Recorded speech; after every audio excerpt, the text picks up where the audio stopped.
Praise the lord. ఈరోజు దేవుని వాగ్దానము తేదీ జనవరి 19, 2026. అపోస్తలుడైన పౌలు కొరింథీయులకు రాసిన 2వ పత్రిక 2వ అధ్యాయం 14వ వచనము. ఆయన యందు మమ్మల్ని ఎల్లప్పుడూ విజయోత్సవముతో ఊరేగించుచున్న దేవునికి స్తోత్రము. ఆమేన్.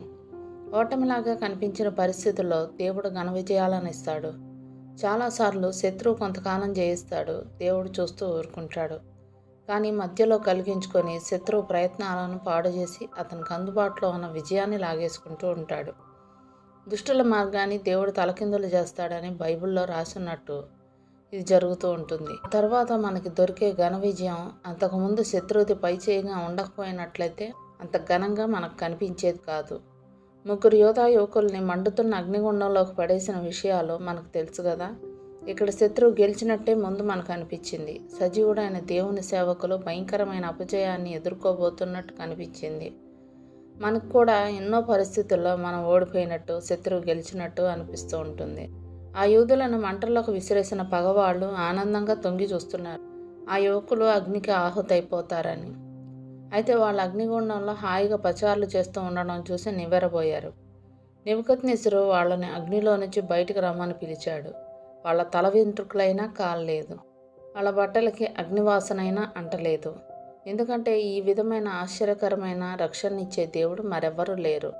అపజయంగా అనిపించింది ఉన్నట్టుండి ఘన విజయంగా మారిపోతుంది. ఈ 3 యువకులు ఒకవేళ విశ్వాసాన్ని, ధైర్యాన్ని కోల్పోయి దేవుడు మమ్మల్ని ఎందుకు అగ్నిగుండం పాలు చేయబోతున్నాడు అని గోలబెట్టినట్లయితే వాళ్ళ అగ్నిగుండంలో కాలి మాడి మసైపోయేవాళ్ళేమో. దేవుడు కూడా మహిమ కలిగేది కాదు.